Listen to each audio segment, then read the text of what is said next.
கொண்டிருக்கிறேன்.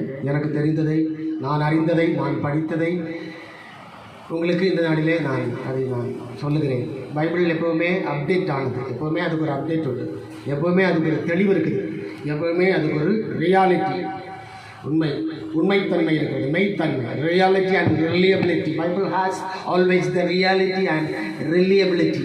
அந்த உண்மைத்தன்மையினை இந்த நாளிலே மீண்டும் ஒரு பகுதியிலிருந்து நாம் கண்டுகொள்வோம். இன்றைக்கு நம்ம 3 விஷயத்தை குறித்து சிந்திக்க இருக்கிறோம். ஒரு பட்டணம், ஒரு ஜோடின்னு சொன்னால் ஒரு ஹஸ்பண்ட் அண்ட் ஒய்ஃப். அவங்க வேறு யாரும் இல்லை, நமக்கு தெரிஞ்சவங்க தான். அவங்க ஆகாபுடைய மனைவி, ஆகாபுடைய மனைவி வாழ்ந்த ஊர். ஸோ இந்த 3 விஷயங்களை குறித்தும் கர்த்தர் சில காரியங்களை சொல்லியிருக்கிறார். அது அப்படியே நடந்துச்சு, அது அப்படியே நிறைவேறி என்ன செய்தது, முடிந்தது. அதை மையமாக வைத்து தான் நாம் என்ன செய்கிறோம், இந்த நாளிலே கர்த்தருடைய வார்த்தைகளை நாம் தியானிக்க இருக்கிறோம். அதற்கு முன்பதாக சங்கீதம் 37 எடுத்துக்கொள்வோம். ஆசீர்வாதத்திலிருந்து ஆரம்பிப்போமே. Let us begin from the blessings. ஆசீர்வாதத்தை குறித்து சொல்லும் பொழுது சங்கீதம் 37 நாம் எடுத்துக்கொள்வோம். அதில் தாவீது நமக்கு சொல்லுகின்ற அனுபவங்கள் ரொம்ப நல்ல அனுபவங்கள். 18 வாசியங்கள். 37:18. உத்தமர்களின் நாட்களை கர்த்தர் அறிந்திருக்கிறார். அவர்கள் சுதந்திரம் என்றென்றைக்கும் இருக்கும். உத்தமர்களின் நாட்கள்னு சொன்ன தெரியுமா, நம்முடைய டேஸ், அவர் டேஸ். நம்ம இன்றைக்கி பகலெல்லாம் வேலை செஞ்சுட்டு ராத்திரி போய் தூங்குறோம் பார்த்தீங்களா. அந்த வேலை செய்கிறது, அந்த தூங்குறது, வேலை செய்கிறது, தூங்குறது, இதுதான் நம்ம ரிப்பீட்டாக நம்ம ரொட்டீனாக பண்ணிகிட்டே இருக்கிறோம். ஸோ இதுதான் நாட்கள் என்று சொல்லுது. இந்த நாட்களை கர்த்தர் அறிந்திருக்கிறார். உத்தமர்களின் நாட்களை கர்த்தர் அறிந்திருக்கிறார். அவர்கள் சுதந்திரம் சொன்னால் வாழ்கின்ற முறை, அவர்களுடைய சுதந்திரம், இன்ஹெரிட்டன்ஸ்னு சொல்லுவாங்க ஆங்கிலத்தில். தேர் இன்ஹெரிட்டன்ஸ். அவர்களுடைய சுதந்திரம் எப்படி இருக்குமா, என்றென்றைக்கும் இருக்கும். அது ஆண்டவர் குறித்த அந்த நாள் வரையிலும் இருக்கும். ஆண்டவர் குறித்த அந்த நாள் வரையும் அது நல்லா இருக்கும் என்பது அதனுடைய அர்த்தம். அதுதான் உத்தமர்கள் நாட்கள். அப்படி கர்த்தர் நமக்கு 6 மாதங்கள் நம்மை பாதுகாத்து 7வது மாதத்தில் நம்மை கர்த்தர் என்ன செய்கிறார், நிற்க வைத்திருக்கிறார். அதனால் அந்த உத்தமர்களை குறித்து தாவீது மறுபடியும் சொல்லும்போது, அவன் 24வது வசனம், அவன் விழுந்தாலும் தள்ளுண்டு போவதில்லை. கர்த்தர் தமது கையினால் அவனை என்ன செய்கிறார், அப்படின்னு. இதுதான் ஆசீர்வாதம். This is the blessings. கர்த்தர் தாங்குகிறார், நாட்கள் நல்லாயிருக்கும், சுதந்திரமாக இருக்கும் அப்படிங்கிறது, இதெல்லாம் ஆசீர்வாதங்கள். ஸோ இந்த நாளிலே நாம் ஆசீர்வாதத்திலிருந்து கர்த்தருடைய தீர்க்க தரிசனங்களுக்குள்ளாடி நுழைஞ்சு அப்படியே அது எந்த அளவு நிறைவேறிச்சு, கர்த்தருடைய வார்த்தை எப்படி அது நிறைவேறிச்சுது என்கிறதை குறித்து இந்த நாளிலே நாம் சிந்திப்போம். சீதோனை குறித்து சீதோன். இந்த சீதோனில் பிறந்தவங்க தான் எசபேல், கிங் ஆகாபுடைய மனைவி சீதோன். அப்போ சீதோனை பற்றி முதல்ல தெரிஞ்சுக்கணும். சீதோன், எசபேல் சீதோனிய பெண். ஓகேங்களா? அப்போ இந்த சீதோனிய பெண் ஒருத்தி இஸ்ரேலின் ராஜாவை திருமணம் செய்கிறாள். ஆனால் அவங்களுடைய லைஃப் எப்படி இருக்குன்னு பார்க்க வேண்டாமா? how was their life? அவங்க லைஃப் எப்படி இருந்தது என்கிற நிலையில் இன்றைக்கு நான் பார்க்குறோம். முதல்ல இந்த சீதோனை குறித்து நான் பார்க்கணும். சீதோன் அப்படின்னு சொன்னால் என்ன? சீதோன் என்பது வேற ஒன்றும் இல்லை, ஒரு பையனுக்கு பேர். கானான் நான் உங்களுக்கு சொன்னேன் இல்லையா, கானானுடைய பையன்தான். கானானுடைய பசங்க எல்லாம் வேர்ல்டு ஃபுல்லாக பரவி இருக்கிறாங்க. அதுதான் ஒரு பெரிய சரித்திரம். நாம் எடுத்துக்கொள்வோம். கானான், ஆதியாகமம் அதே 10ஆம் அதிகாரம். இந்த ஆதியாகமம் 10ஆம் அதிகாரம் உலக அளவில் அது கலக்கும். உலக சரித்திரத்தை அதை ஃபில்லிங் பண்ணக்கூடியதுதான் ஆதியாகமம் 10ஆம் அதிகாரம். பாருங்கள், கானானுடைய மூத்த பையன் தான் சீதோன். வாசியங்கள் 15. ஆதியாகமம் 10:15. கானான் எபூசியரையும், எமோரியரையும், கிர்காசியரையும், ஈவியரையும், அர்கீரியரையும், சீனியரையும், அர்வாதியரையும், சமாரியரையும், காமாத்தியரையும் பெற்றாள். பார்த்தீங்களா? பின்பு கானானியர் வம்சத்தார் எங்கும் பரவினார்கள் அப்படின்னு இருக்கு. பார்த்தீங்களா? வேர்ல்டு ஃபுல்லாக பரவிட்டாங்க. இப்போ இதில் சீதோன்ங்கிறது பார்த்தீங்கன்னா ஒரு பையனுக்கு பேர்.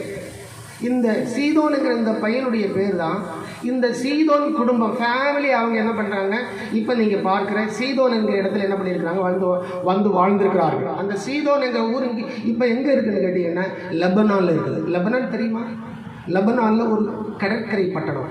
மத்திய தரை கடலில் நீங்கள் அப்படியே கோடு வேர்ல்டு மேப் எடுத்து பார்த்தீங்கன்னா தீரு சீதோன் அப்படின்னு வரிசையாக வரும். தீரு சீதோன் அப்படின்னு வரும். இதில் தீருவில் உள்ளவங்க தான் நம்ம இந்தியாவில் நம்முடைய முதலாக வந்திருக்கிறாருங்கிற சரித்திரங்கள் எல்லாம் உண்டு. திராத்தியர், திராவியர், திராமியர், திராவிடர் அப்படின்னு மாறிச்சுன்னு சொல்லி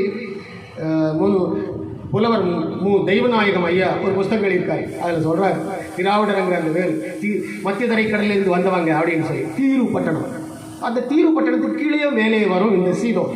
ஸோ அந்த சீதோன் என்கிறது ஒரு கடற்கரை பட்டணம்.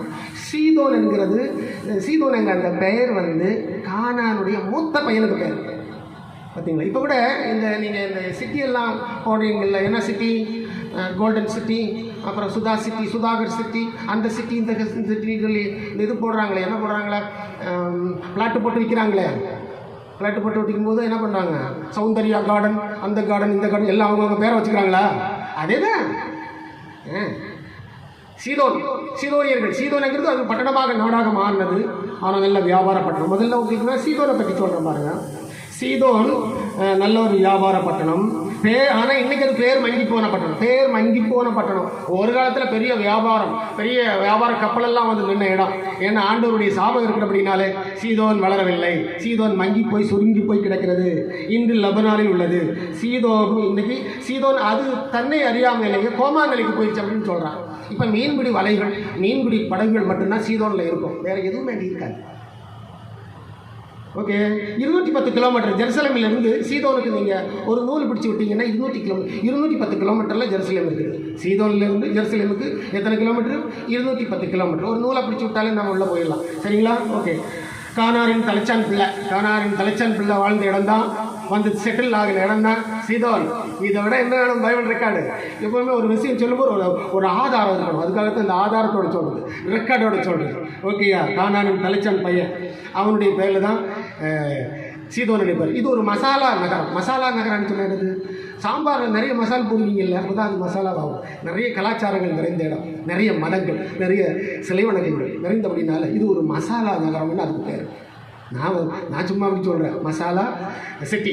ஓகே, இது ஒரு மசாலா சிட்டி. 1908 குக் அப்படிங்கிறவர் அது என்ன பண்ணார், இந்த சீதோன் இடத்தை என்ன செய்யார், தோண்டி பார்த்தார், அகழ்வாராய்ச்சி செய்தார். சீதோனில் அகழ்வாராய்ச்சி செய்யும்போது அங்கு கிடைத்த தகவல்கள் இந்த சீதோனியர்கள் வாழ்ந்தது, நோவத்தாத்த பிள்ளைகள் வாழ்ந்தது, இந்த சந்ததிகள் என்பது உறுதிப்பட்டது. என்ன பேர்? அதில் ஆராய்ச்சி பண்ணவருக்கு பேர் என்னது? குக்கு. என்ன பேர்? குக்கு. என்ன குக்கு? அவருக்கு பேர் G.A. குக்கு அப்படின்னு பேர். இன்னும் ஒரு 2 பேர் இருக்கிறாங்க. இவங்கெல்லாம் பிரிட்டனை சேர்ந்த ஆராய்ச்சியாளர்கள், அறிவியலாளர்கள். இவர்கள் அங்கே சென்று என்ன செய்திருக்கிறார்கள்? ஆராய்ச்சி செய்திருக்கிறார்கள். அதனால் அங்கே இந்த தகவல்கள்லாம் நமக்கு கிடைக்கிறது.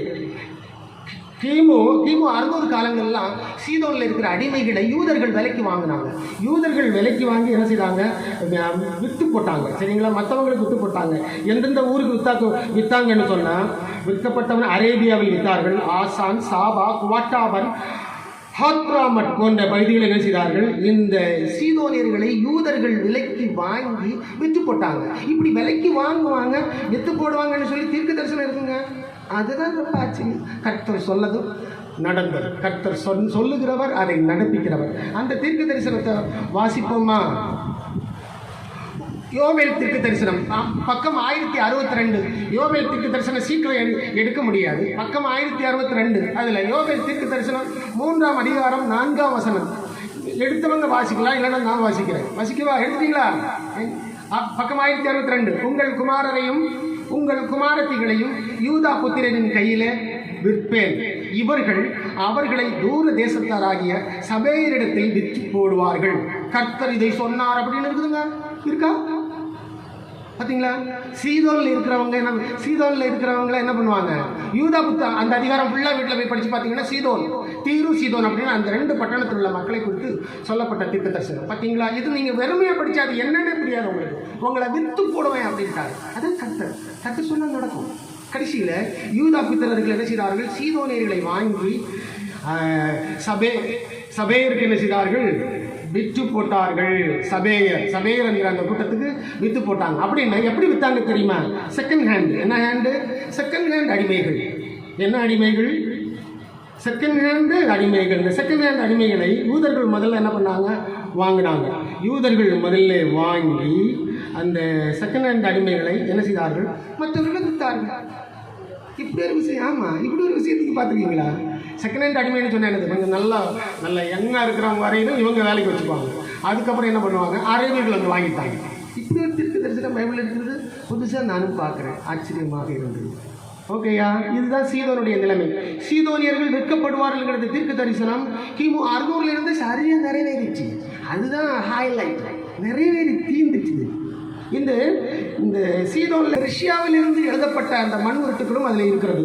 இந்த சீதோனை லாஸ்ட்டில் பிடிச்சவர் யார் தெரியுமா? வாக்கஸ் செர்செக்ஸ் அப்படின்னு சொல்லி. வாக்கஸ் அர்த்தசஷ்ட ராஜா என்று அது தமிழில் வரும். அர்த்தசஷ்ட ராஜா என்ன செய்தார்? சீதோன் பட்டணத்தை பிடித்தார். சீதோன் பட்டணத்தை பிடித்து அதை என்ன செய்தார்? அவர் அதை கப்பங்கட்ட வச்சார். கப்பங்கட்ட வைத்து அதை தனக்கு கீழாக வைத்துக்கொண்டு கர்த்தர் சொன்ன பிரகாரம் சீதோன் பட்டணம் என்ன செய்தது? ஒன்றும் இல்லாமல் போனது. பாருங்கள், எசாயா தீர்க்க தரிசனம் 23ஆம் அதிகாரம் 4வது வசனம். முதல்ல சீதோன் பட்டணம் பற்றி தெரிஞ்சால் தான் நீங்கள் எசபேலை பற்றி புரிஞ்சிக்க முடியும். நான் சொல்லும்போது அதுதான் ரொம்ப முக்கியம். எசாயா 23:4 பாருங்கள். அதில் தீர்க்க தரிசனம் எடுத்து பாருங்கள். நான் படிக்கிறேன் பாருங்கள். சீதோனே வெட்கப்படும், நான் இனி கர்ப்பவேதனைப்படுகிறதும் இல்லை, இளைஞரை வளர்க்கிறதும் இல்லை, கன்னிகைகளை ஆதரிக்கிறதும் இல்லை என்று சமுத்திர கோட்டையான கடல்துறை சொல்லுகிறது அப்படின்னு. இது சீதோனை குறித்து தேவனாகிய கர்த்தர் தீர்க்க தரிசனமாக சொன்ன இந்த விஷயம். கடைசியாக இந்த சீதோன் பட்டணத்தில் அர்த்தசஷ்ட ராஜா சீதோன் பட்டணத்தை 17 நாட்கள் என்ன பண்ணார்? ரவுண்டப் பண்ணுறாரு. 17 நாட்கள் ரவுண்டப் பண்ணி சீதோன் பட்டணத்தை பிடிக்கிறார். சீதோன் பட்டணத்தை பிடிக்கும் பொழுது, பிடிக்கிறதுன்னு சொல்கிறத விட இந்த அர்த்தசஷ்ட ராஜாவை கிமு 400 அர்த்தசஷ்ட ராஜாவை பார்த்த உடனே சீதோனியர்கள் பயந்தார்கள். ஏன்னா சீதோனில் இருக்கிறவங்க யுத்த வீரர்கள் அல்ல, பலசாலிகள் கிடையாது, வருமானம் ஈட்டுகிறவர்கள், அப்படிப்பட்டவர்களாக இருந்தார்கள். ஆனால் பாகால் சிலை நிறைய இருக்கும். எத்தனை சிலை இருக்கும்? பாகால் சிலை நிறைய. சீதோன் பட்டணத்துக்குள்ளாடி ஆராய்ச்சி பண்ணவர் அந்த ஃபால்கன் அப்படிங்கிறவர் கண்டுபிடிச்சது 6000 சிலைகள், பாகால் சிலைகளை கண்டுபிடிச்சிட்டாங்க. 6000 சிலைகள் உள்ளே இருந்துச்சு. அப்படி அதை கண்டுபிடித்திருக்கிறார்கள். அப்படி அர்த்தசஷ்ட ராஜா என்ன செய்தார்கள்? கிமு 400 காலங்களில் இந்த சீதோனை பிடித்தார். எப்படி பிடித்தாருன்னா, அது அவருக்கு ஈஸியாக அவருடைய கையில் வந்துச்சு. இவருக்கு பயந்து இவர் ஒரு 7 நாட்கள், 7 இல்லை 17 நாட்கள், இவர் ஒரு 17 நாட்கள் அதை முற்றுகை போட்டபடினால பயந்துக்கிட்டு கோட்டை கதவை பூட்டிட்டாங்க. சீதோனியர்கள் உள்ளே இருந்தவங்க பயந்து போய் கோட்டை கதவை பூட்டி உள்ளுக்குள்ளாடி தங்களுக்கு தாங்களே நெருப்பு வைத்துக் கொண்டார்கள். நெருப்பு வைத்துக் கொண்டு என்ன செய்தார்கள்? தாங்களே மாய்த்து கொண்டார்கள். வாக்கஸ் அர்த்தசஷ்ட ராஜா அவர் என்ன பண்ணார்? கடைசியில் சரி கோட்டையை உடைப்போம் அப்படின்னு சொல்லி உடைச்சி உள்ள பார்த்தா எல்லாம் கறி கிடக்குதுங்க. 60,000 பேர் கிமு 400 அது அப்போவே என்ன செய்தார்கள்? 60,000 பேர் என்ன செய்தார்கள்? அழிந்து போனார்கள். எசாயா தீர்க்க தரிசனம் 23ஆம் அதிகாரம் 4ஆம் வசனம் அந்த நாளிலே நிறைவேறினது. அதற்கு முன்பதாக இன்னொருத்தர் அந்த கிமு 600 இன்னொருத்தர் பிடிச்சார். அவருக்கு பேர் தெரியுமா? சீதோனை பிடித்து அவர் ஒரு கல்வெட்டு அங்கே எழுதி வச்சார். அவருக்கு பேர் என்னன்னு சொன்னால் அசூர்பானிபால். போன வாரம் நான் உங்களுக்கு சொன்னேன். அவர் போகிற இடத்துலலாம் ஒரு இடத்த பிடிப்பார். இடத்த பிடிச்ச உடனே அங்கே ஆளுங்களை வச்சு கூடவே உளியெல்லாம் கொண்டு வந்துடுவார் போல தோணுது. உளியெல்லாம் கொண்டு வந்து ஒரு பெரிய கல்லை செதுக்கிடுவார். நல்ல பெரிய பிக் ஸ்டோன், மொனோலித்திக் ஸ்டோன்னு சொல்லுவாங்க. அது ஒரு ஸ்டோனை வச்சு அங்கே என்னென்ன நடந்துச்சு எல்லாத்தையும் அவர் எழுதிடுவார். அப்போ அந்த கிமு 600 இந்த சீதோன் பட்டணத்தை பிடிக்க வந்த அசூர்பானிபால் அவர் அந்த கல்லை என்ன எழுதி வச்சுக்காருன்னு நீங்கள் புரிஞ்சுக்கணும் இல்லையா? பைபிள் எந்த அளவு உண்மை, எவ்வளவு தெளிவு, கர்த்தருடைய வார்த்தை எவ்வளவு தெளிவு. சீதோன் பட்டணம் இன்மை இருக்காது அப்படின்னு சொல்லி கர்த்தர் சொன்ன பிரகாரம். ஏன்னா அங்கே விக்கிரக ஆராதனை நிறைவாக இருந்தபடினால பாருங்கள் அவர் என்ன எழுதி வச்சிருக்காருன்னு அந்த கல்வெட்டில் இருக்குது. நான் இப்போ உங்களுக்கு தமிழில் சொல்ல பாருங்கள். அசூர்பானிபால் ஆகிய நான் சீதோனுக்குள் நுழைந்த போது அதில் கண்டது செழுமை உள்ள அளவுக்கு பலம் இல்லை அப்படிங்கிறாரு. செழுமை உள்ள அளவுக்கு பலம் இல்லை. மன்னரும் மக்களும் பொருளீட்டும் வியாபாரிகளாக இருந்தனர், யுத்த வீரர்கள் அல்ல அப்படின்னு எழுதுறார். யுத்த வீரர்கள் அல்ல. எனவே வலிமை பொருந்தியவனும் யுத்தத்தில் நிகரத்தவனுமாகிய எனக்கு சீதோனை பிடிப்பது கடினமானதாக இருக்கவில்லை. அசூர்பானிபால் சொல்றாரு, நான் யுத்தத்திலே வல்லவன் வீரன், எனக்கு இந்த சீதோனை பிடிக்கிறதுக்கு ஒன்றும் கஷ்டம் இல்லை அப்படின்னு. நான் சீதோனை அள்ள குறையாத ஐஸ்வர்ய பூமியாக கண்டேன். இந்த கல்வெட்டு இருக்குது. கண்டேன். கப்பம் ஏராளம் பெற்றேன். சீதோனின் பொருளாதாரம் குன்றிப்போன நிலையில் சீதோனின் ராஜா ஜனங்களை பிடித்து தேசங்களுக்கு அடிமைகளாக விற்றான் அப்படின்னு எழுதுகிறார். இந்த கிமு 600 உள்ள அந்த தீர்க்க தரிசனம். இது அசுர்பானிபான் ஸ்டோன் இன்ஸ்கிரிப்ஷன் சொல்லுவார்கள். இப்படி சீதோன் தரைமட்டமாகி சீதோன் ஒன்றுமில்லாமல் கர்த்தர் சொன்ன வார்த்தைக்கு வார்த்தை சீதோன் என்ன செய்து வலுவிழந்து இன்னைக்கு லெபனானில் ஒரு கடற்கரை பட்டணமாக மங்கின சுருங்கின பட்டணமாக நின்று கொண்டிருக்கிறது. இந்த சீதோனிலிருந்து வந்தவள் தான் எசபேல்.